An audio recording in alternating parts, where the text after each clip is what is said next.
আজকে আমরা শিখব কম্পোজিটিং ভিজুয়াল ইফেক্টস কি। কম্পোজিটিং ভিজুয়াল ইফেক্টস হচ্ছে বিভিন্ন ধরনের ভিজুয়াল ইফেক্ট যেমন ভিডিও, ছবি, 3D পার্টিকেল ইফেক্টস ইত্যাদিকে সমন্বয় করে একটা চূড়ান্ত ভিডিও তৈরি করা বা চূড়ান্ত দৃশ্য তৈরি করা। সাধারণত বলতে গেলে যে বিভিন্ন লেয়ার বা উপাদানকে মিলে বাস্তবসম্মত বা ক্রিয়েটিভ ভিজুয়াল তৈরি করা হয়। যেমন কম্পোজিটিং ভিজুয়াল ইফেক্টস, বিএফএক্স যাকে বলা হয় ভিজুয়াল ইফেক্টস কিছু ধরন যে দেওয়া হয়। গ্রিন স্ক্রিন কম্পোজিটিং যেমন রঙিন ব্যাকগ্রাউন্ডকে আলাদা করে অন্য দৃশ্যে বসানো হয় এবং গ্রিন স্ক্রিন অভিনেতাকে বসানো হয়। লেয়ারিং একাধিক ইমেজ বা ভিডিওর স্তর একত্রিত করা যেমন ধোঁয়া, আগুন, চিত্রপট ইত্যাদি দেখানো।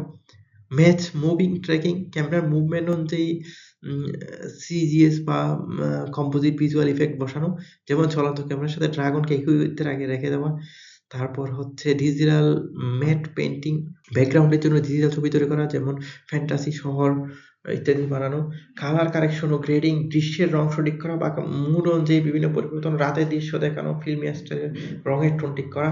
কম্পোজিটিং ভিজুয়াল ইফেক্ট বলতে তাহলে বোঝায় বিভিন্ন ধরনের ভিজুয়াল ইফেক্টসকে সংযুক্ত করে একটা পূর্ণাঙ্গ ভিডিও তৈরি করা।